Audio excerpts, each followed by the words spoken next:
Bonsoir et bienvenue, ravi de vous retrouver. Dans Ça vous regarde ce soir, la condamnation de Boualem Sansal par la justice algérienne. 5 ans de prison ferme pour l'écrivain de 80 ans. Le verdict est tombé ce matin et l'indignation est générale en France. La réaction de François Zimeray, son avocat français. Dans un instant, une mesure de grâce présidentielle est-elle encore possible? La crise entre Paris et Alger surmontable. Grand débat dans un instant avec mes invités sur ce plateau. Notre invité franc-parler ce soir a un rôle crucial dans le conclave sur les retraites. Son syndicat a décidé d'y rester malgré le départ de la CGT et l'interférence bruyante de François Bayrou. Revenir sur les 64 ans reste un objectif. Alors comment ? Avec quel financement? Yvan Ricordo, le négociateur de la CFDT, sera avec nous tout à l'heure. Enfin, la question qui fâche ce soir, les ZFE vont-elles être enterrées? Les zones à faible émission qui interdisent en ville les voitures polluantes ont été supprimées hier en commission par les députés Justice sociale contre écologie, duel de chroniqueurs à la fin de cette émission. Voilà pour le sommaire, ça vous regarde. Installez-vous, c'est parti.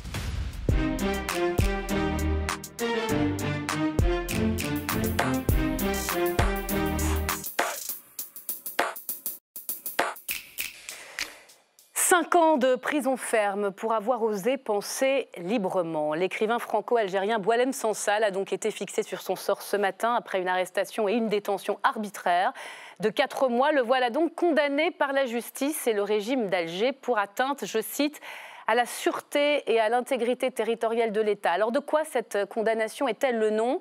Et y a-t-il encore des raisons d'espérer une libération malgré la crise diplomatique très aiguë entre Paris et Alger? Bonsoir François Zimeray. Bonsoir. Et merci infiniment d'avoir accepté notre invitation. Vous êtes l'avocat français de Boualem Sansal et vous nous réservez ce soir votre première réaction. Bonsoir Belkir Belhaddad. Bonsoir. Bienvenue, député non inscrit de Moselle, franco-algérien, ancien président du groupe d'amitié ici même à l'Assemblée. Bonsoir Didier Lesky. Bonsoir. Ravi de vous avoir. Vous êtes le directeur général de l'OFII, l'Office français de l'immigration et de l'intégration. Enfin, bonsoir Riles Enouche. Bienvenue. Bonsoir. Vous êtes dessinateur de presse, passé par Charlie Hebdo et vous ne pouvez plus retourner en Algérie car vos dessins n'ont pas plu au régime. Vous avez été condamné à 30 ans par contumace, 30 ans de prison pour atteinte au président et au symbole de l'État. Merci à tous les quatre. Un débat qui s'ouvre par le récap de Marco Pommier qu'on accueille tout de suite.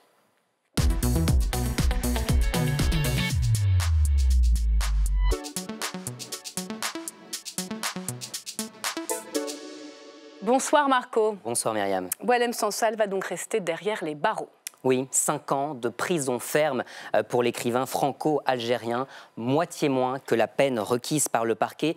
Une semaine plus tôt, sentence annoncée aujourd'hui par le tribunal correctionnel de Dar El Beida près d'Alger. Un verdict qui n'a pas été filmé, annoncé en arabe dans un premier temps, puis répété en français à la demande de l'écrivain qui n'avait pas bien compris. Emmanuel Macron a réagi cet après-midi. Je veux ici dire tout mon soutien à M. Sansal, à lui et à sa famille.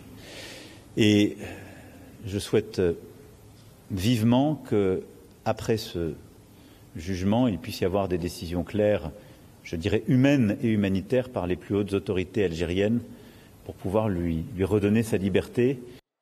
Autrement dit, Emmanuel Macron demande au président algérien une grâce pour Boualem Sansal, alors que l'écrivain est au cœur d'une tension diplomatique, d'une crise diplomatique entre la France et l'Algérie, condamné aujourd'hui par son pays natal pour atteinte à l'intégrité du territoire algérien, condamné surtout pour avoir exprimé une opinion au nom de la liberté d'expression. En octobre dernier, il affirmait dans un média français d'extrême droite qu'une partie du Sahara occidental, aujourd'hui algérienne, était historiquement marocaine. Et ça n'a pas du tout plu à l'Algérie. Indignation générale, tollée même, parmi les politiques. Oui, de la France insoumise au Rassemblement national. Mathilde Panot a réclamé sa libération immédiate, vous allez le voir dans un instant. Décision scandaleuse pour Marine Le Pen, alors que Boualem Sansal est âgé de 80 ans, emprisonné depuis 4 mois et atteint d'un cancer de la prostate. Gabriel Attal, lui, parle d'une parodie de justice. Alors, à quoi peut-on s'attendre? Alors déjà, on a remarqué l'absence de réaction de Bruno Retailleau, un partisan d'une ligne dure vis-à-vis de l'Algérie. Le ministre de l'Intérieur, vous le voyez, s'est contenté de reposter un message du président du Sénat. On ne condamne pas les esprits libres, sûrement un signe d'apaisement, car depuis une semaine, c'est bien l'objectif d'Emmanuel Macron, faire retomber la pression avec Alger en s'adressant directement au président algérien. J'ai confiance dans le président Tebboune et sa clairvoyance. Voilà, vous l'avez entendu, clairvoyance, confiance, ces bons mots ont bien traversé la Méditerranée. C'est vrai, un moment d'incompréhension, mais il reste le président de la République française, le président de la Ve République. Et personnellement, tous les problèmes doivent se régler avec lui ou avec la personne qu'il délègue à juste titre. Et ce rapprochement peut-il permettre l'espoir d'une grâce présidentielle pour Boualem Sansal? Je vous laisse en débattre. Merci beaucoup, Marco Pommier. Je vais évidemment me tourner vers vous, François Zimret. Quelle est votre réaction ce soir à cette sentence d'Alger? C'est une sentence sévère, mais c'est plus que ça. En réalité, tout ce qu'on voit dans cette affaire depuis le début, tout ce qu'on ressent, tout ce qu'on vit, nous montre que cela n'a rien à voir avec ce que l'on peut attendre de la justice. Cette sentence trahit l'idée même de justice. Il ne peut pas y avoir de justice sans droit de se défendre. Il ne peut pas y avoir de justice dans l'arbitraire, sans accès au dossier, lorsque les avocats sont interdits, lorsque des pressions sont exercées sur le prévenu, lorsque la présomption d'innocence et la séparation des pouvoirs sont violées au plus haut niveau, ce qui fut le cas en janvier dans les déclarations du président Tebboune. Il ne peut pas y avoir de justice. Donc, je ne suis pas très surpris de ce qui s'est passé aujourd'hui. On s'attendait à une condamnation. 5 ans, c'est 2 fois moins que les réquisitions. Le procureur vous l'a dit. Est-ce qu'il faut y voir dans cette moindre peine un bon signal? Mais non, il n'y a pas de réquisition, il n'y a pas de procureur, il n'y a pas de procureur indépendant.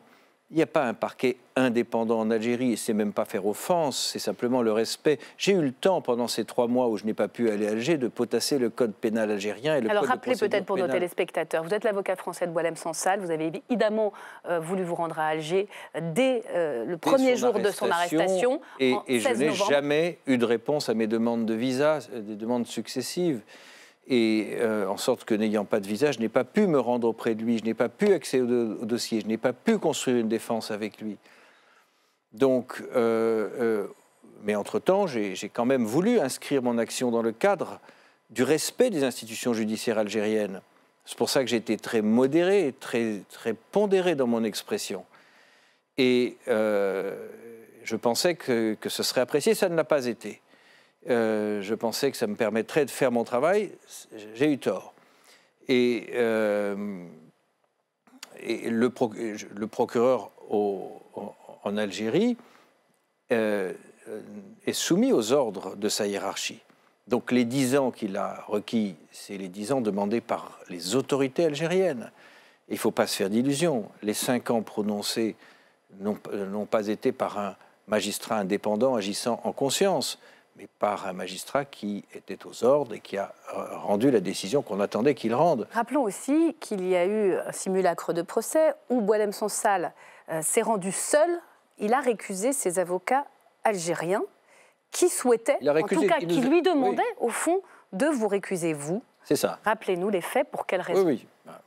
D'abord, je n'en ai effectivement pas parlé, mais parce que je ne voulais pas lui nuire et parce que je ne voulais pas compromettre les chances d'obtenir ce visa. Mais dès que j'ai été constitué, j'ai fait l'objet, j'ai été la cible d'une campagne à caractère antisémite. On ne parlait de moi dans les médias et les réseaux sociaux algériens que désignés comme l'avocationniste ou le rationniste. Je ne sais pas lequel est le mieux, mais enfin, vous voyez le niveau à peu près de considération.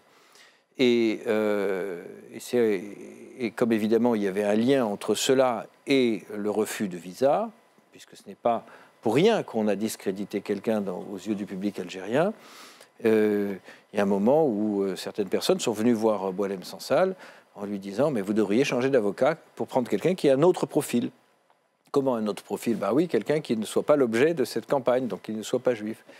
Et lui qui est la placidité même ou l'affabilité même et la gentillesse même s'est mis en colère et effectivement a décidé de récuser les avocats algériens, qui lui ont dit on ne pouvait pas nous garder le français et pas nous. Donc dans ce cas-là, je me défendrai seul, puisque personne ne peut venir à mon secours, je ne peux compter sur personne, et que l'avocat de mon choix ne peut pas venir, je me défendrai seul.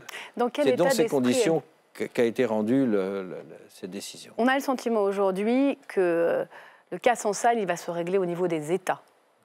Même si vous avez fait encore une procédure devant la justice internationale auprès des Nations Unies. N'empêche que ça va se jouer entre la France et l'Algérie. Est-ce que vous êtes optimiste? Certains observateurs parlent d'une potentielle grâce présidentielle de Tebboune. Je pense que ce serait l'intérêt de tout le monde. Mais qu'aujourd'hui, alors effectivement, j'ai saisi les Nations Unies parce que l'Algérie, en se comportant de cette façon, en ne respectant pas les règles minimales qui font d'un procès un procès équitable, notamment le respect des droits de la défense, a violé les traités internationaux. Et il y a des procédures spéciales pour ça au Haut Commissariat aux droits de l'homme aux Nations Unies. Mais je pense aujourd'hui que là où la justice a failli, la justice a été inexistante, eh bien l'humanité doit prévaloir. Et comme l'a fait le président de la République, moi, je me joins à cette demande pour demander aux autorités algériennes de faire preuve d'humanité. Car Boualem Sansal n'est pas seulement un écrivain français ou algérien, il est d'abord un être humain.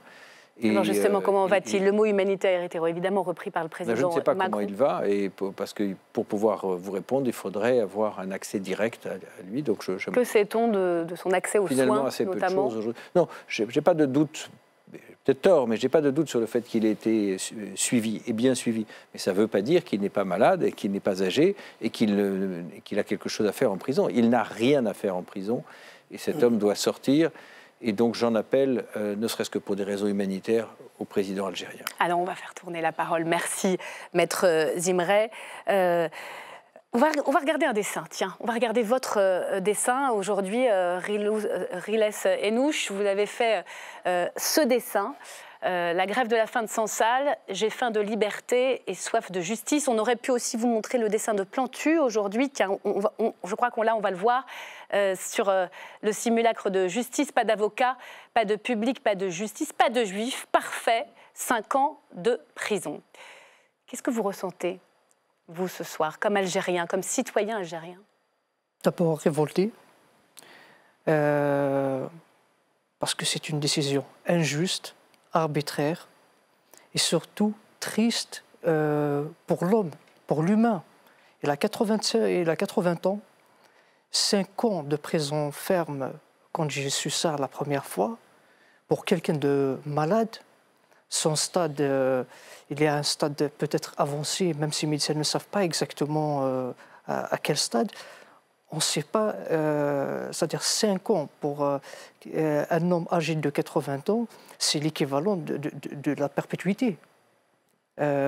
Pour Boualem Sansal. Alors la perpétuité en tant que telle a été écartée, mais effectivement à cet âge-là, voilà, c'est terrible. Voilà.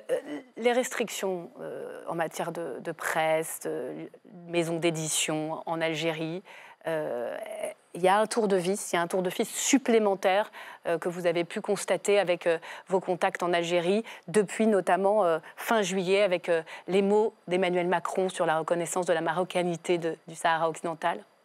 Là, ça a accéléré surtout le régime algérien, c'est-à-dire au niveau interne pour la liberté d'expression, il y a eu une restriction. Ça a commencé déjà depuis la crise du Covid-19.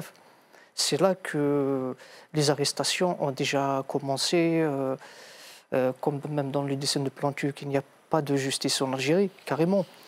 Et on a eu 27 000 arrestations et emprisonnements en Algérie et plus de 30 000 ESTN. C'est l'interdiction de sortie du territoire national. C'est ça que j'ai eu peur qu'en cas où Boualem Sansal serait libéré et qu'il serait frappé d'une ESTN. C'est ça qui va poser problème aussi. Et finalement, c'est un otage d'État, Boualem Sansal, Belkir Belhaddad, qui au fond sert un peu de monnaie d'échange dans cette relation plus que tendue entre la France et l'Algérie. Oui, on peut l'interpréter de cette manière et c'est vrai, c'est une véritable indignation concernant cette décision. On a été de nombreux parlementaires de tous bords à s'indigner de cette décision et avoir notamment co-signé une résolution demandant la libération sans condition de... Et Gabriel Attal a fait savoir qu'elle serait mise à l'ordre du jour. Donc on verra par des votes qui soutient Elle est, Sansal. me semble-t-il, mise à l'ordre du jour. Elle sera débattue et j'espère qu'il y aura unanimité sur cette Vous qui connaissez bien l'Algérie, c'est une dictature à combien de têtes ? S'il fallait gracier Sansal, qui déciderait? Est-ce que c'est le président Tebboune ou est-ce que c'est plus compliqué?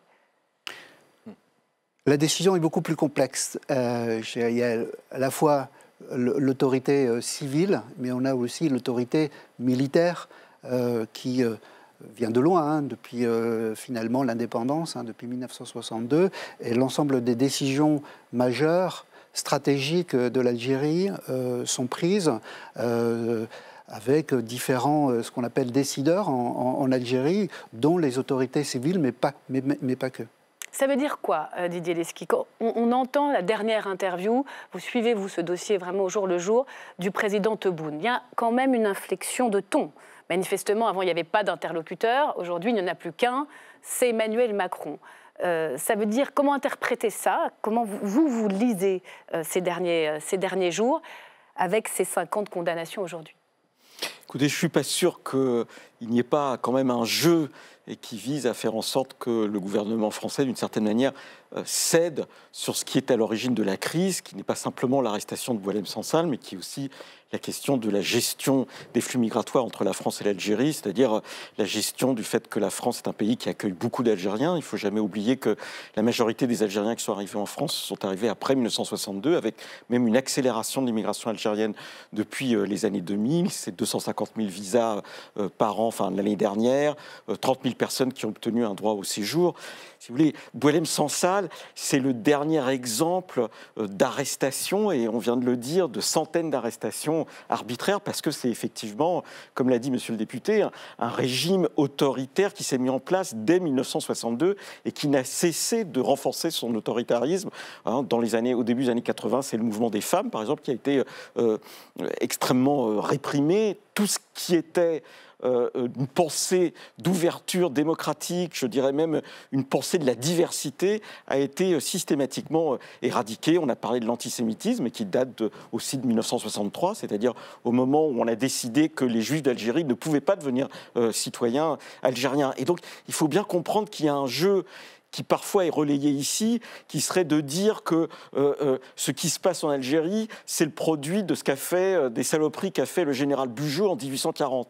Non, c'est pas ça le sujet. Le sujet n'est pas... Là, on parle de la conquête. Voilà, c'est pas la colonisation de l'Algérie qui explique qu'aujourd'hui c'est un régime autoritaire. C'est la dynamique propre interne à ce régime. Et donc la question qui va être posée, c'est pas simplement celle de Boualem Sansal. Et c'est pour ça que, d'une certaine manière, quand il y a un message de fermeté sur les libertés démocratiques, eh bien c'est un message qui s'adresse aussi à une société civile algérienne qui s'était considérablement mobilisée au moment du Irak, et que le président Tebboune... Le mouvement de la jeunesse qui a demandé davantage de liberté.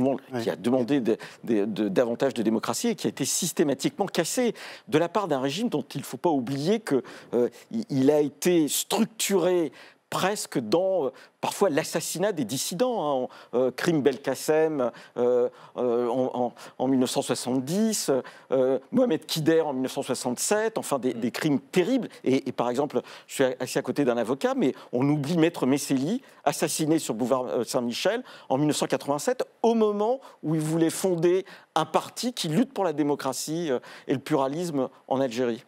Donc, pour vous, si je vous suis bien, parce qu'il y a deux couches un petit peu de négociations. Il y a la négociation diplomatique feutrée du Quai d'Orsay et de l'Élysée, et puis il y a un bras de fer, et on va y venir, plus musclé sur la question migratoire et les fameuses obligations à quitter le territoire français. Je pense que les deux sont liés. Les deux sont liés. Et bien évidemment, on a oublié peut-être que c'est M. Tebboune qui réintroduit un couplet très hostile à la France en juin 2023, c'est-à-dire bien avant l'arrestation de Boualem Sansal, et que la question des obligations de quitter le territoire français, c'est aussi le respect des traités ou des accords, et le fait de ne pas respecter les traités ou les accords ou la Déclaration universelle des droits de l'homme, si vous voulez, ça fait partie d'un ADN qui malheureusement est trop ancré et qui explique ces centaines d'arrestations. Alors on va en parler, mais Françoise Imray, en tant qu'avocat, est-ce que vous pouvez nous dire que les Algériens qui vivent en France peuvent être aussi menacés, vous pensez ? Oui, je crois qu'il y a des Algériens. Je pense à Kamel Daoud qui a dit de Boualem Sansal qu'il avait fait le dernier voyage. Ce qu'il a très bien dit, il y a eu des cas extrêmement graves de persécution et je sais qu'en tout cas, beaucoup d'opposants algériens sont intimidés ici. Ils le sont en France, ils le sont peut-être parce qu'ils ont encore des biens ou de la famille en Algérie, mais ils peuvent l'être. Sur ce qui est en train de se jouer, de quoi parle-t-on ? On parle d'une négociation ? Quels sont les mots à mettre entre ces deux chefs d'État, entre le régime algérien d'un côté et l'Élysée de l'autre, puisqu'on a l'impression que ça va se jouer à très haut niveau ? On négocie. Qu'est-ce qu'on négocie précisément ? Je crois que Boualem Sansal, ce n'est pas négociable. La liberté n'est pas négociable. La France a exprimé ce que, et de toute façon aujourd'hui, si j'ai bien compris, assez unanime, sa réaction. L'Algérie a pris sa décision. Ça ne doit pas faire l'objet d'une négociation. Encore une fois, je pense que ni d'une négociation, ni d'un bras de fer. Mais aujourd'hui, il appartient au président algérien de faire preuve d'un peu d'humanité. C'est ça qu'on lui demande. Parce qu'on ne peut pas imaginer que Boualem reste plus longtemps en prison. Alors vous allez nous aider à essayer de décrypter le langage du président Tebboune, mais effectivement, dans ce moment crucial de... Alors qu'est-ce qu'on dit ? Pas de négociation, mais en tout cas de dialogue qui pourrait aboutir à une grâce. Sur bien d'autres, il y a des négociations oui, sur bien d'autres paramètres, mais je ne pense pas que Boualem Sansal puisse être autre chose qu'une demande de la France et du monde. J'insiste pour dire qu'on est au cœur, et c'est votre sujet, de la dimension franco-algérienne, et puis qui s'inscrit très loin dans le passé. On pourrait reparler de cela aussi. Mais il y a la délibération du Parlement européen, il y a les journaux américains, il y a les écrivains hispanophones, il y a la presse allemande qui s'intéresse aujourd'hui à Boualem Sansal. Donc tout ce qui serait il y a une dimension comité de universelle, soutien, mobilisation internationale, il y a les Nations Unies. J'étais encore à Genève, j'ai pu mesurer à l'ONU là, j'ai pu mesurer l'émotion que suscite l'arrestation et la pression que cela constitue sur l'Algérie. Et je demande aux Algériens de l'entendre. Alors, quelle est la bonne méthode maintenant ? Et c'est la question qu'on va se poser autour de cette table, puisqu'on l'a tous compris. Paris et Alger connaissent l'une des crises diplomatiques les plus graves depuis des décennies. Le refus d'Alger de reprendre leurs ressortissants sous OQTF est au cœur des tensions, surtout depuis l'attaque au couteau de Mulhouse le 22 février dernier. Clément Perrault.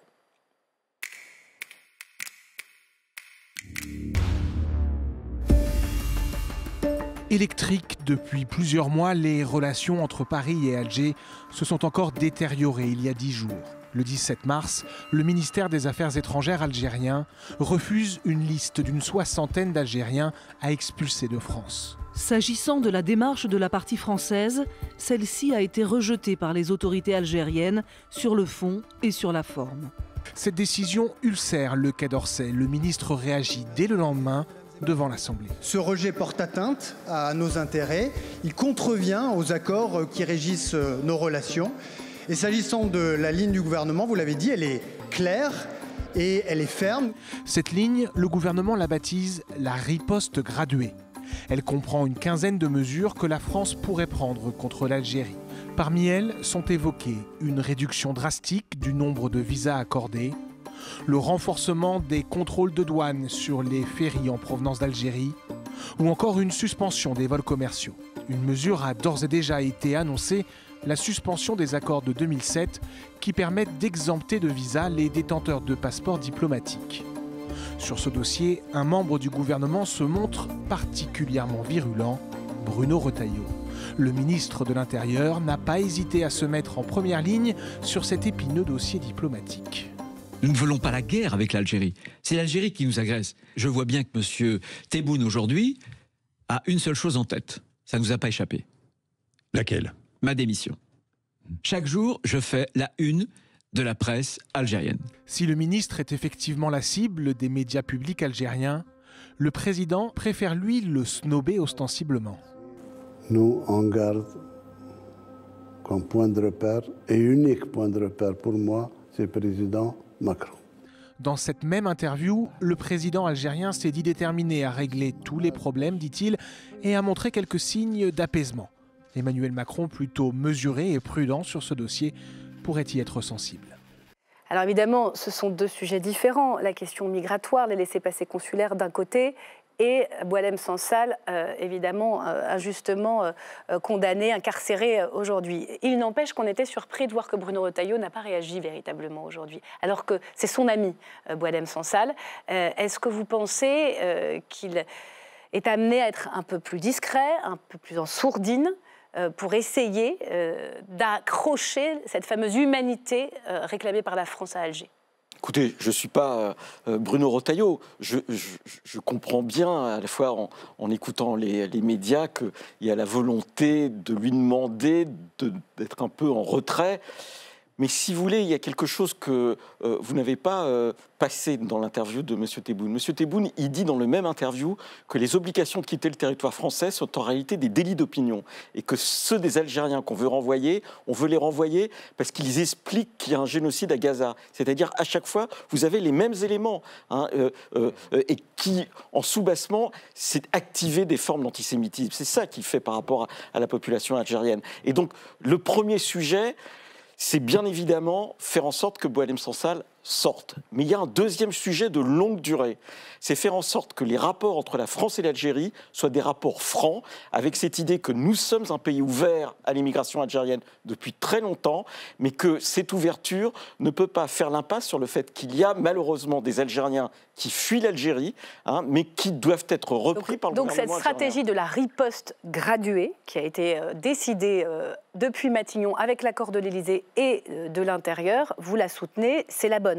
Il faut la mettre en œuvre, même si, parallèlement, Boualem Sansal, il faut trouver les voies et moyens de sa libération. Je la soutiens naturellement parce que je suis aussi fonctionnaire, si vous voulez. Donc bien évidemment. À tenir une appréciation sur ce que fait le gouvernement, mais ça me semble la seule voie possible. Belkir Belhaddad, réduire le nombre de visas, notamment diplomatiques, c'est la première phase de cette riposte graduée pour tous les hauts dignitaires qui viennent se faire soigner, c'est bien connu, en France, dans les hôpitaux parisiens le plus souvent. Ça marche pas? Je ne suis pas sûr que ce soit quelque chose qui va marcher.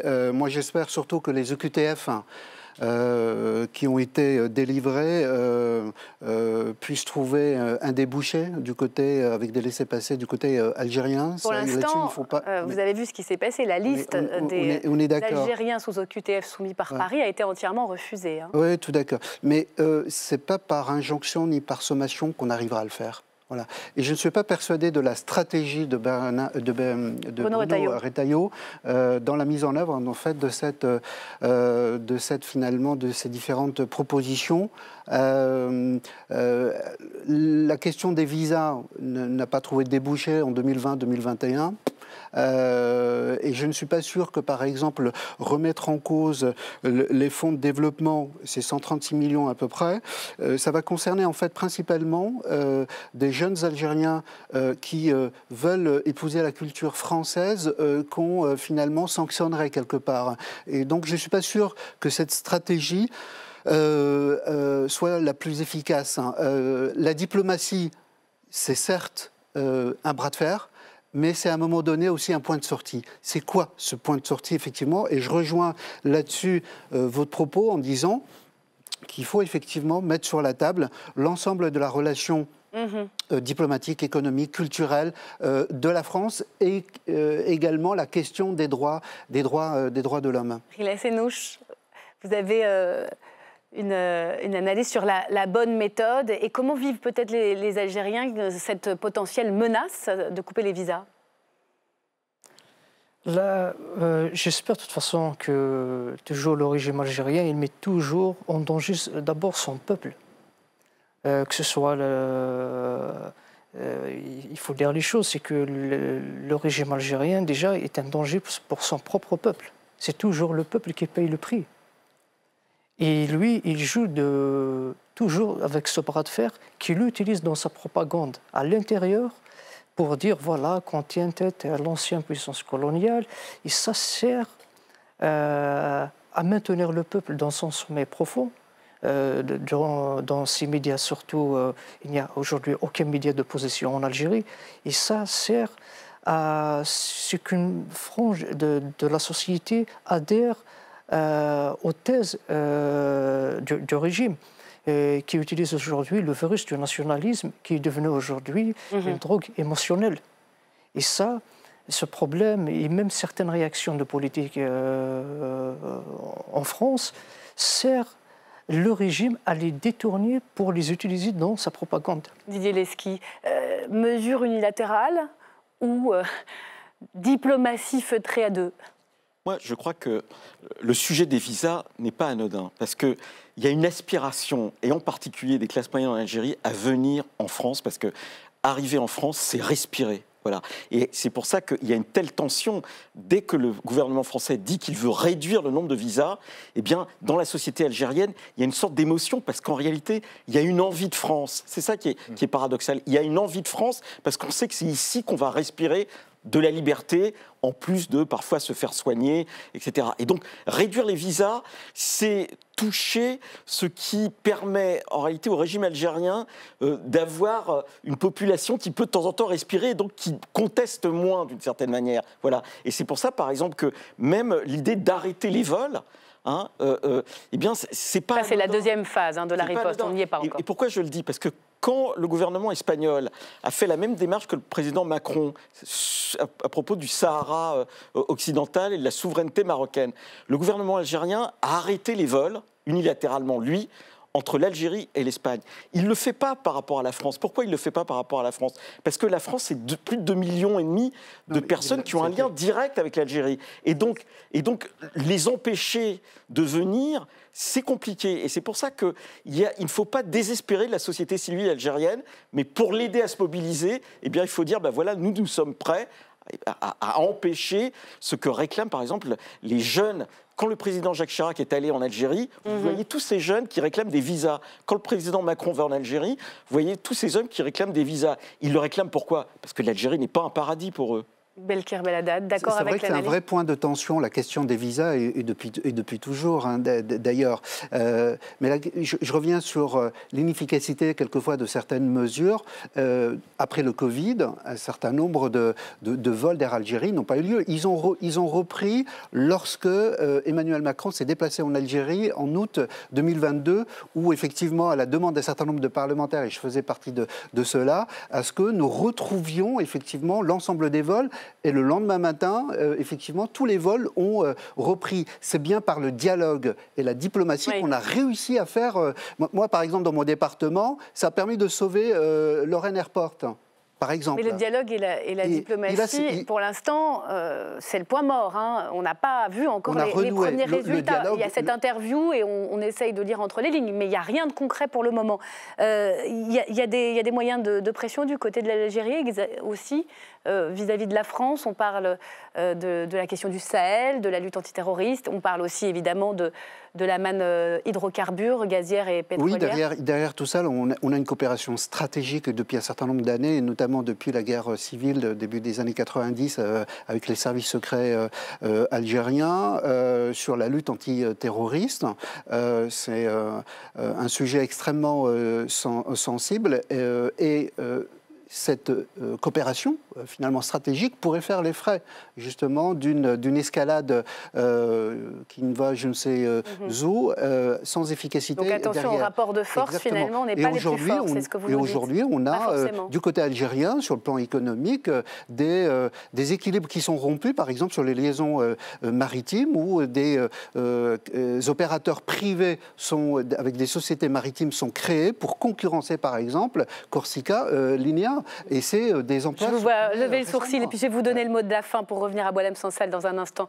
Maître Zimray. Didier Lesky. Écoutez, on parle souvent de coopération stratégique, mais enfin, il ne faut pas oublier que dès que la Russie a envahi l'Ukraine, la première chose qu'a fait le président Tebboune, c'est d'aller à Moscou pour dire qu'il soutenait Poutine, que du point de vue militaire, historiquement, l'armée algérienne est beaucoup plus liée d'abord à l'Union soviétique et aussi à la Russie. Ce n'est pas à la France que l'armée algérienne achète des armes et que du point de vue de la lutte antiterrorisme, les liens avec les autorités marocaines sont aussi importants du point de vue du Sahel et de l'Afrique en général que ne le sont un régime qui est de plus en plus isolé, même en Afrique.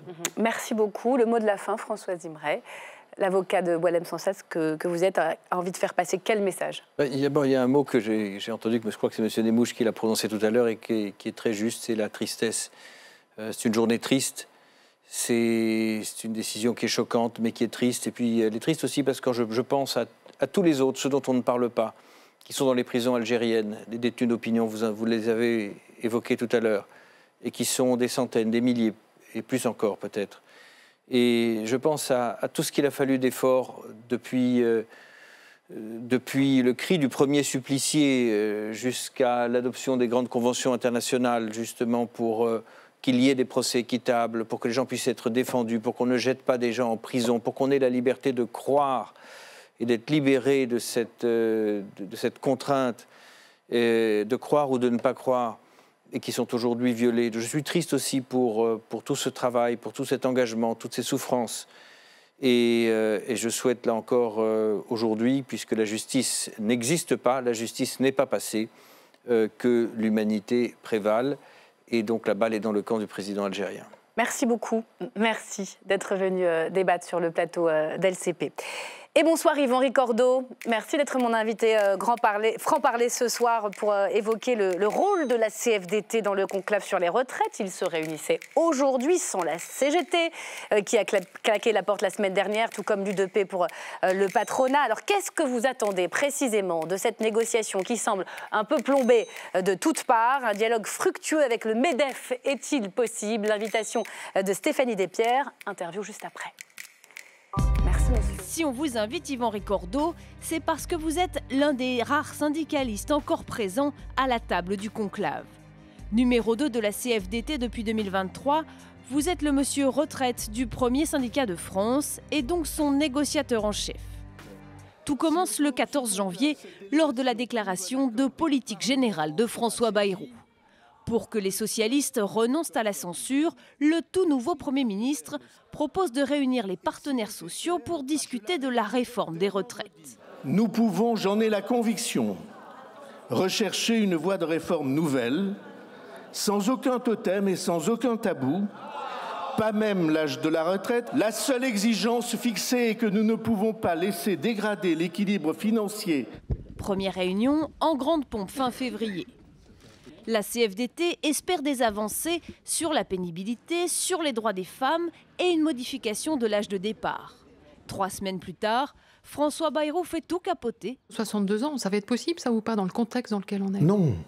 Stupéfaction à gauche et chez les partenaires sociaux, la CGT claque la porte. Face à l'enlisement, les petits patrons de l'UDP aussi. Force ouvrière était déjà partie. La présidente de la CFDT, elle, est furieuse. J'ai le sentiment d'être la seule adulte dans la pièce, avec un gouvernement qui change les règles du jeu, des organisations qui décident de partir et un patronat qui reste, mais boude dans son coin, sans faire de propositions. Finalement, la CFDT, votre syndicat, reste au conclave.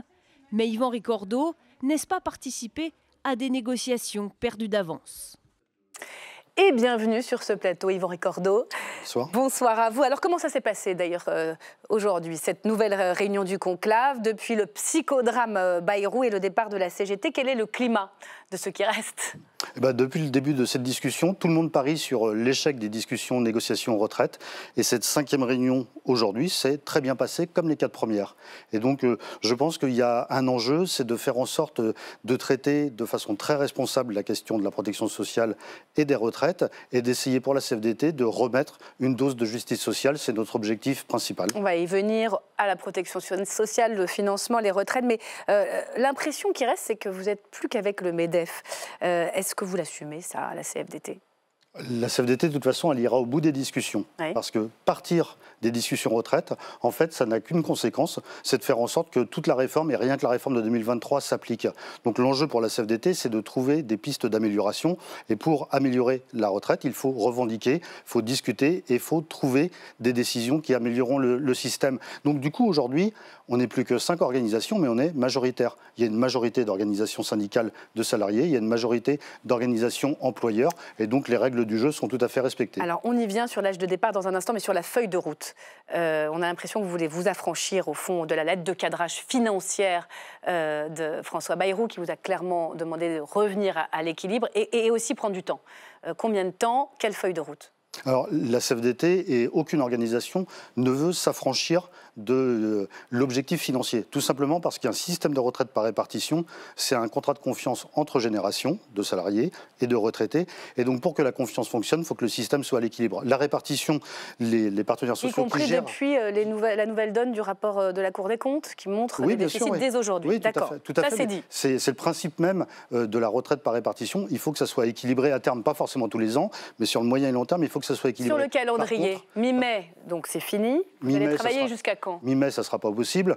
En fait, l'objectif, c'est qu'on aboutisse d'ici l'été. Donc, et personne ne nous met une pression à une semaine près. Par contre, le contrat initial, il a été rompu sur 2 aspects.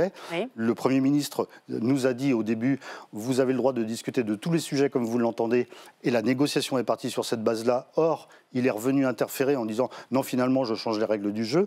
Et le deuxième élément, il a dit, je confie le dossier aux partenaires sociaux, rendez-vous à l'été, et vous rendez votre copie à l'été, et il vient réintervenir en cours de discussion. Sur ces 2 points-là, le Premier ministre change les règles du jeu. La CFDT a répondu très clairement, OK, maintenant on fixe nous-mêmes nos règles du jeu. Et la semaine prochaine, donc à la 6e réunion de négociation, eh bien, les 5 organisations, et employeurs et salariés, vont fixer une nouvelle feuille de route qu'on va formaliser. Donc on n'en connaît pas encore complètement les détails. Tout à fait. On reprend le dossier dans nos mains. Mais vous allez parler âge, vous allez parler retraite des femmes, pénibilité. Sur l'âge, vous restez persuadé qu'on peut revenir sur les 64 ans. Oui, tout vous, à fait. c'est 63. Comment vous y parvenez? Avec quel financement? D'abord, l'objectif de revenir sur la question de l'âge, c'est qu'aujourd'hui, il y a des salariés, des aides-soignantes, des ouvriers du bâtiment, des déménageurs, par exemple. Il y a beaucoup de catégories de salariés qui ne peuvent pas aller à la retraite en bonne santé à 62 ans. À cela, il faut leur répondre, mais comment pouvez-vous leur proposer d'aller jusqu'à 64 sans rien corriger? Donc là, il y a vraiment un objectif social, de justice sociale pour la CFDT, de revenir sur l'âge de départ, parce que ce n'est pas possible pour l'ensemble des salariés. Après, la CFDT a très clairement dit 63 ans. C'est-à-dire pas forcément rester à 64 comme la réforme Borne, mais pas forcément revenir aux 62 comme le veulent par exemple les socialistes. 63, comment vous financez? Comment? Alors, comment on peut financer les retraites, quel que soit l'âge? La CFDT, elle a dit qu'il fallait bouger sur les 64 ans. Donc, aujourd'hui, on est à 62 ans. Bouger, c'est entre 62 et 64. Et ça peut se faire en fonction des différents types de salariés, de sociologie de salariés. Comment on finance? Première réponse évidente, mais maltraitée aujourd'hui dans notre pays, c'est il faut qu'il y ait plus de salariés qui travaillent. Alors vous allez me dire, emploi des seniors, et des jeunes, ça fait partie. Et des jeunes. Et des jeunes. Donc augmenter le nombre d'actifs avec davantage, j'imagine, d'alternants, l'apprentissage et davantage de seniors dans l'emploi. La question de l'emploi des seniors, ça fait pratiquement 30 ans qu'on en parle. Qu'est-ce qui va faire que les employeurs, le MEDEF, autour de la table, va vous dire chiche, cette fois-ci, ça va marcher, je m'engage à les garder? Eh bien, il y a un déclic qui vient de s'opérer. On a signé au mois de novembre un accord sur l'emploi des seniors. Il va être transposé d'ici l'été dans une loi qui va rendre la négociation obligatoire en entreprise pour améliorer l'emploi des seniors. Donc il y a un déclic qui est en train de s'opérer dans le monde du travail qui va prendre un peu de temps, mais c'est justement ça l'ambition de la CFDT, c'est faire en sorte qu'on reconnaisse mieux la qualité du travail et l'investissement des salariés dans les entreprises. Aujourd'hui, on raisonne juste en masse budgétaire. La CFDT veut répondre sur la situation réelle des salariés. Raisonner en masse budgétaire, c'est on repousse l'âge. Donc en repoussant l'âge, en fait, les salariés sont contraints de repousser leur carrière en changeant absolument rien sur la qualité de leur travail et en plus, notamment, en ne changeant rien sur l'intensité de leur travail. On demande aujourd'hui aux salariés, dans la dernière partie d'activité, d'aller à 100%, des fois même plus de 100%, jusqu'au dernier jour, et après, ils sont à la retraite. Ça, il faudrait l'aménager de façon plus progressive. Tous ceux qui gagnent règnent sur l'emploi des seniors sont des pays qui ont baissé l'intensité de travail, recouru au temps partiel de façon importante.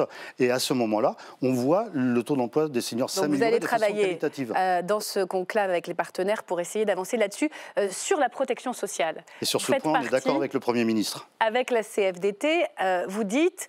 Avec la ministre d'ailleurs du Travail, Astrid Panosyan-Bouvet, et si on déchargeait les actifs pour charger un peu plus les retraités aisés. J'ai bien dit aisés. Expliquez-nous. Il y a un double débat à avoir qu'il faut avoir de façon précise sur ce thème-là. C'est de plus en plus, à cause de la démographie, il y a moins de salariés et plus de retraités. C'est-à-dire que plus on va aller, plus l'effort des salariés va être important. Donc c'est là où on peut peut-être avoir une discussion avec les retraités en disant, pour les retraités aisés, il y a... C'est quoi aisé ? Alors, on va y venir. Il y a un effort qui est peut-être à accomplir du côté des retraités. La CFDT, elle dit, ce sujet-là, il n'est pas tabou comme aucun. Ce sujet n'est tabou, et donc on peut le négocier, on va le regarder. Après, quel serait le seuil, le bon seuil voilà, donc, du coup, 2500, 3000 euros par mois. Alors après, il faut qu'on regarde précisément cette question-là, parce que c'est particulièrement complexe. Déjà, pas tous les retraités. Il y a aujourd'hui 2 millions de retraités qui sont sous le seuil de pauvreté. On parle des plus aisés. Voilà. Donc, les plus Vous avez un seuil à me donner, monsieur Rigordeau ? Les plus aisés, c'est une retraite de plus de 4 000 euros. Ça concerne 10% des retraités. De plus de 3 000 euros, ça concerne 20% des retraités. Mais attention, la question de la taxation des retraités repose sur un calcul qui est le calcul du foyer et pas de la personne. Donc du coup, c'est là où il va falloir regarder, comme on le fait dans l'assurance chômage, quand on veut changer les curseurs, on a des mesures d'impact pour savoir qui est concerné et qui ne l'est pas. Et donc du coup, la CFDT, elle dit, sur cette question-là, il y aura peut-être un bout de la réponse partielle qui viendra là-dessus, et il faut le travailler très précisément. Bien compris, vous allez peut-être aussi trouver un accord, qui sait, sur la pénibilité. Vous en avez parlé, c'était la dernière phase de négociation du sujet, l'usure au travail. Est-ce que le MEDEF est prêt à reprendre les 10 critères de pénibilité dans une loi ? Alors, ce n'est pas aussi clair que ça, malheureusement, mais c'était le thème de négociation d'aujourd'hui, donc c'est tout frais. Aujourd'hui, qu'est-ce qui s'est passé ? La CFDT a proposé un nouveau schéma pour reprendre notamment les 3 critères ergonomiques qui expliquent quasiment 90% des troubles, des maladies professionnelles à travers les troubles musculo-squelettiques. Donc c'est énorme dans le monde du travail, et donc il faut le prendre en considération. Et donc le nouveau schéma, c'est de faire en sorte d'avoir une cartographie au niveau national de l'ensemble des métiers qui sont concernés. Donc il y aura beaucoup de métiers qui ne seront pas concernés, mais pour les métiers qui seront concernés, du coup, on fera rentrer les données, aujourd'hui la data, comme on le dit, le permettent, on fera rentrer l'ensemble des salariés concernés automatiquement au niveau national. Les branches professionnelles pourront établir un filtre pour dire OK, la cartographie le dit, mais ce n'est pas aussi évident que ça, donc on enlève certains salariés. Et l'entreprise, du coup, ça s'appliquera directement. On nous a objecté dans la première vie du compte pénibilité que c'était une usine à gaz parce que les entreprises devaient tout faire. Là, en fait, la CFDT fait une proposition très simple. La simplification, c'est quelque chose qui est à la mode, me semble-t-il. Et donc, du coup, on fait un schéma qui pourrait s'appliquer et l'entreprise, tout arriverait tout cuit au niveau de l'entreprise. Il faudrait juste exonérer les salariés qui ne sont pas concernés. Alors, Patrick Martin du MEDEF, qu'est-ce qu'il vous a répondu à cette Ce n'est pas Patrick Martin, mais c'est la négociatrice le négociateur du MEDEF. Les 2 organisations employeurs, pour la première fois de l'histoire des négociations retraite, sont rentrées dans la discussion. Donc du coup, il y a un bouger de ce point de vue-là, me semble-t-il. Et le deuxième élément, c'est qu'aucune des organisations employeurs n'a retoqué la proposition de la CFDT. On m'a même dit qu'il fallait continuer à préciser et avancer dans la thématique. Donc vous avez bien avancé là-dessus, sur la pénibilité. Donc on a avancé là-dessus aujourd'hui. Vous l'entendez, la petite musique qui vient du MEDEF, mais aussi de la CPME, avec son nouveau patron, M. Tofigui, dire au fond, c'est pas plus d'actifs, c'est travailler plus. Et pourquoi pas des jours fériés, et pourquoi pas faire une retraite qui soit indexée sur l'espérance de vie, et pourquoi pas envisager la capitalisation. Globalement, travailler plus pour remettre les retraites à l'équilibre. Qu'est-ce que vous répondez ? Travailler plus, ça veut dire que les salariés qui sont en situation de travailler travaillent réellement. C'est la question de l'emploi des seniors et de l'emploi des jeunes. La question du temps. On parle des salariés dans l'emploi. Il y a une vraie opposition. C'est ce que dit le patronat. Il y avait une vraie opposition entre la CFDT et les organisations employeurs sur cette question-là. Il est hors de question de rentrer dans une mécanique de travailler plus, c'est-à-dire une punition supplémentaire pour l'ensemble des salariés, sans regarder la question de la qualité de l'emploi et de la reconnaissance au travail. Donc faisons d'abord en sorte que tous les salariés qui sont en situation de travailler travaillent. Et là, tout simplement, l'amélioration de l'emploi des seniors pour reprendre un standard allemand ou nordique. Ça fait rentrer combien dans les caisses? Ça fait 700 000 salariés de plus à travailler. Donc ça fait autant de personnes qui ne sont pas dans les systèmes de protection sociale, autant de personnes qui cotisent en plus et font rentrer des éléments budgétaires. Et donc du coup, c'est pour ça que je vous disais tout à l'heure que même le Premier ministre était d'accord avec nous, quand on dit si tous ces salariés-là travaillent réellement, eh bien il n'y a plus de problème de financement. Vous êtes optimiste alors? Ça va aboutir? En tout cas, on va se battre pour que ça aboutisse fin mai, début juin. Vous dites aux socialistes d'attendre un peu avant de censurer, si je comprends bien. Il faut laisser le conclave travailler. La CFDT dit surtout aux travailleurs qu'il faut améliorer le système des retraites. Merci beaucoup, Merci. Yvan Ricordeau, d'être venu répondre à nos questions dans Ça vous regarde. Allez tout de suite. 3 lettres, ZFE, et la question qui fâche pour terminer.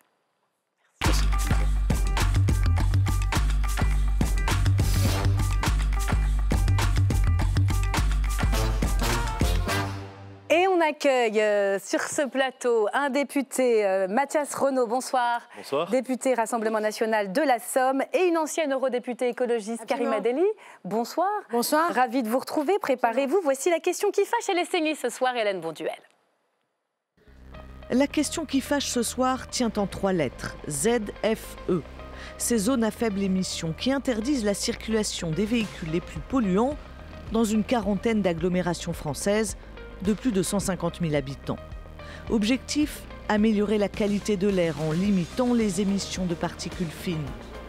L'exclusion des véhicules se fait en fonction de leur vignette critères. 4 métropoles ont même durci les règles. Les critères 3, c'est-à-dire les voitures diesel d'avant 2011 et essence d'avant 2006, y sont interdites.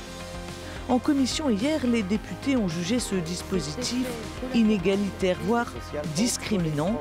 Ils ont tout simplement voté sa suppression.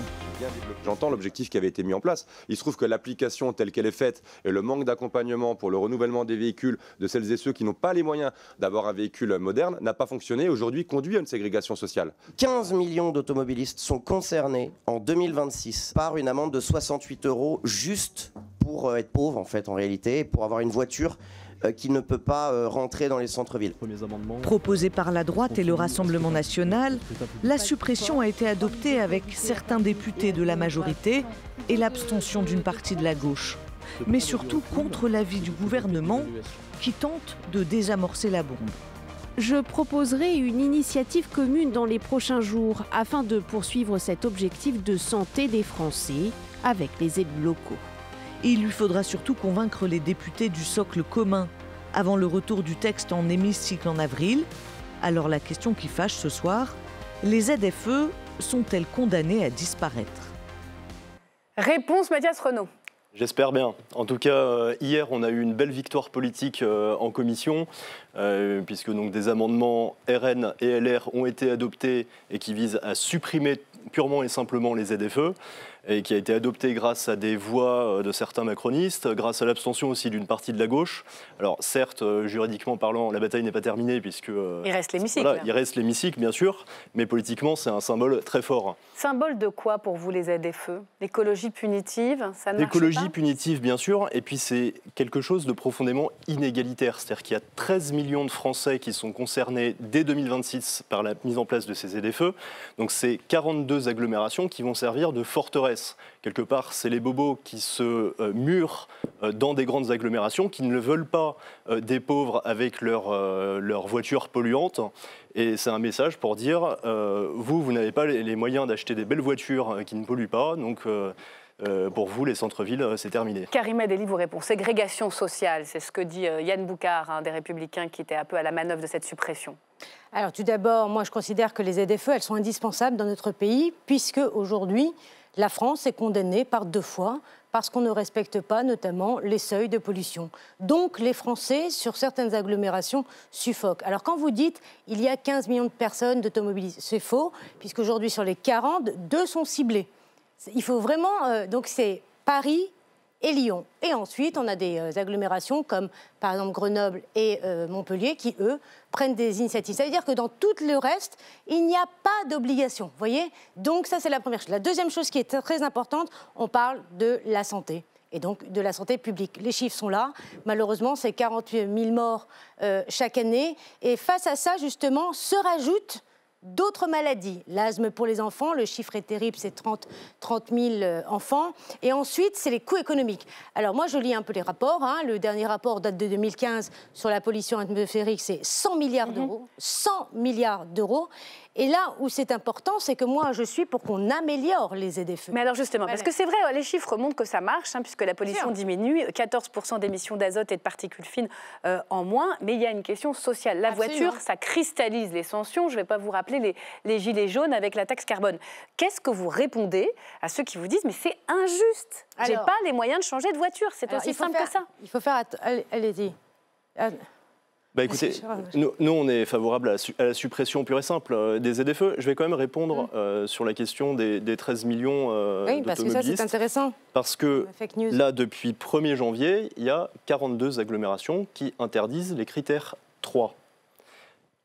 En 2026... Elles ne l'appliquent pas tous parce que toutes ne dépassent pas le seuil de pollution. Parce que les élus locaux commencent à reculer face au début de Fronde. Parce qu'il y a plein de communes qui ne dépassent pas le seuil de pollution. Il y a interdiction des critères 3. Et en 2026, il y a des radars ZFE donc, qui vont flasher les automobilistes avec les plaques d'immatriculation pour les voitures qui ne seront pas en conformité. Donc le projet est repoussé. Ça va trop vite et trop fort. C'est ça, sans accompagnement. Non, notre position, c'est la suppression pure et simple pour une question d'égalité et aussi pour une question de liberté de circulation. S'il y avait des accompagnements, des véritables aides à la reconversion pour acheter de l'électrique ou de l'hybride, est-ce que ça vous conviendrait ? Non, pour une raison de liberté de circulation, parce qu'on ne peut pas accepter qu'il y ait des radars ZFE qui punissent une certaine catégorie de Français qui sont considérés comme des pollueurs au sein des centres-villes. Allez, je vous laisse débattre. Alors, la première chose, c'est que personne n'a envie, les ZFE mettent en évidence des zones à fort empoisonnement. On parle de particules fines, d'accord ? Face à ça, on se dit deux choses. Soit on fait rien et on accuse tous les écolos. Alors les écolos, en ce moment, ils sont responsables de tout, hein, de la pollution, du dérèglement climatique, etc. On voit que la vague trumpiste est là. Mais face à ça, de supprimer les ZFE ne réglera en rien la question de la pollution. Donc qu'est-ce qu'il faut faire ? Il faut continuer, notamment les ZFE, mais hop, agrandir le système de justice sociale. C'est la raison pour laquelle moi j'étais présidente de la commission des transports pendant 8 ans. J'avais demandé plusieurs dispositifs. La première chose, c'est qu'il faut absolument que les Français et les Françaises aient accès à la mobilité. Et là, ça devient très intéressant puisque nous sommes dans un pays où il y a 15 millions de précaires de la mobilité. Les ZFE viennent pointer la question de la mobilité. Donc, quel type de mobilité ? Donc, on a aussi des bons exemples. Moi, je viens du Nord. On a la capacité dans des grandes villes comme Dunkerque d'avoir la gratuité des transports. Vous voyez, ça, c'est un truc. Vous proposez des alternatives de transport propre. Mais en même temps, il y a quelque chose et un acteur dont on ne parle jamais, c'est les constructeurs automobiles. Je peux vous le dire, puisque c'est moi qui ai mis en place... Qui souffre aujourd'hui, hein, toute la filière. Alors, attendez, c'est moi qui ai mis en place la question notamment du Dieselgate. Qu'est-ce qu'on leur a dit en 2015 ? Moi, je leur avais dit une chose très simple. C'est que le marché où on peut être très très fort, c'est sur 2 pieds. D'abord, faire des voitures accessibles, petites, électriques. Première chose. Ce n'est pas ce marché-là qu'on est en train de faire. C'est des gros SUV inaccessibles pour les plus pauvres. Vous savez combien en moyenne coûte, hein, c'est des SUV électriques parfois. Oui, mais c'est pas moi qui ai... N'empêche que les aides, si on regarde l'accompagnement, les aides à l'électrique ont baissé, ça vous le reconnaissez. Les Donc il y a bien un problème d'accompagnement. Elles ont baissé, le bonus écologique, la prime à la casse, vous voyez. Alors que tout ça, c'est une question aussi de choix politique de l'État. Le gouvernement n'a pas eu cette vision à long terme. Je rappelle que vous n'êtes pas au gouvernement, vous êtes écologiste. Mais une deuxième chose sur laquelle les Français sont attachés, et ils sont comme moi, ils aiment le train. La question du train, tout le monde aujourd'hui aime les TER. Vous voyez, c'est vraiment la France profonde, les TER. Et vous êtes de la Somme, vous êtes des Hauts-de-France, vous savez ce que ça veut dire. Et donc, le grand plan, notamment de rénovation des petites TER, c'est une priorité. Et ensuite, il faut se poser les questions qui fâchent. Comment se fait-il qu'aujourd'hui, un billet de train, par exemple TGV, est plus cher qu'un billet d'avion? Alors c'est vrai que le train c'est cher et il ne va pas forcément là où on veut, donc ça va être encore un énorme chantier. Et réellement trouver des solutions. Pour vous entendre sur la question de l'accompagnement, en fait on ne comprend pas pourquoi au RN vous êtes contre les ZFE si c'est bon pour la santé. s'il y avait les accompagnements pour éviter justement les difficultés des précaires, des plus pauvres. C'est une question de principe. C'est-à-dire qu'on ne peut pas avoir un pays où des élus et des fonctionnaires prennent des cartes, tracent des périmètres et disent il y a des millions de personnes, je ne vous ai pas coupé, il y a des millions de personnes qui ne peuvent pas circuler dans ces périmètres. Et il y a une séparation sociale. Voilà. Après, sur la pollution, moi je note que l'Observatoire francilien de la qualité de l'air a dit que 40% de la pollution aux particules fines était due non pas à la consommation de carburant, mais était due à l'usure des pneus et des routes. Donc le vrai sujet, c'est la fluidité du trafic. Mais il y a un problème de pollution quand même, ça vous le reconnaissez, les émissions de gaz à effet de serre, il faut les réduire. Effectivement, un problème de pollution qui est plutôt en baisse d'ailleurs ces 10 dernières années dans les grandes villes. C'est la question qui fâche, c'est toujours à la fin et c'est toujours un peu frustrant parce que c'est court et concis, mais je pense que nos téléspectateurs pourront se faire leur propre avis. Merci d'avoir débattu dans Ça vous regarde et merci à vous de nous avoir suivis pour voir ou revoir cette émission, la chaîne YouTube d'LCP ou désormais le podcast de Ça vous regarde. Très belle soirée.